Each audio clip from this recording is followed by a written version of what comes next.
I'd love to be saying I selected him out of a mob or a yearling sale, but really I got the choice of the two yearlings. I'd had some out of one mare and nothing out of the other, so I just chose the other, and that was him, Streets of Avalon.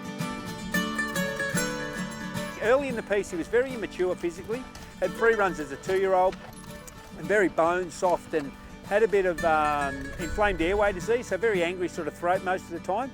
So it took him a little while to win, and then he won his maiden at 3 at Bairnsdale and won really well.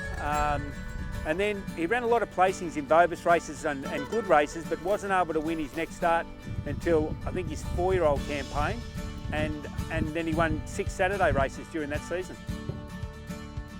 When you think of a horse like him that, you know, we started off thinking, oh, you know, he's good enough to win a Saturday race, and then he progressed to stakes level, and we thought, gee, you know, he can be quite dominant and started to carry a bit of weight. So our next step was, you know, we gave him a couple of goes at weight for age group 1s, and we were strong enough to be able to win it. Taven, Streets of Avalon digs in, 100 to go. Imaging not there yet. Streets of Avalon, Imaging, stride for stride. Streets of Avalon fights. It's a winner.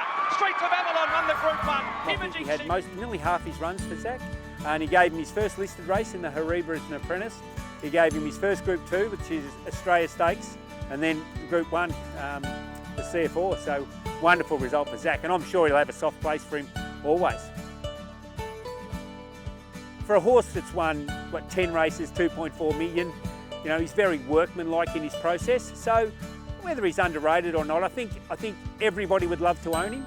But would he ever rate in your top 5 horses currently racing in a season? He's probably not. So, you know, he's just one of those good quality horses that you'd love to own. You know, the boys bought into him at, I think they bought 4 10% shares at $2,000 each and turned it into, you know, 2.4 million. And Phil Warren bred him, retained 60%, so, you know, they think he's a great horse. Super Seth having a devil of a time. Streets of Avalon. We've been working him along. He galloped all right last Tuesday. A little bit of inflammation in the lower limb. Took some x-rays. There's a slight bony change there, and that was enough for me to think, you know, he's done his job and he can have a healthy retirement and still be sound enough to be a pleasure horse. You know, we've been searching the yearling sales pretty hard, trying to find another one like him. They're a rarity, but, you know, hopefully we'll be able to find one at some stage.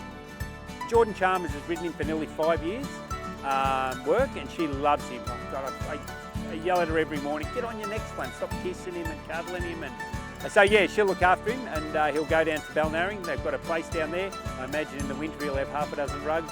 In the summer he'll be looked after pretty well. So yeah, he'll have a good life down there.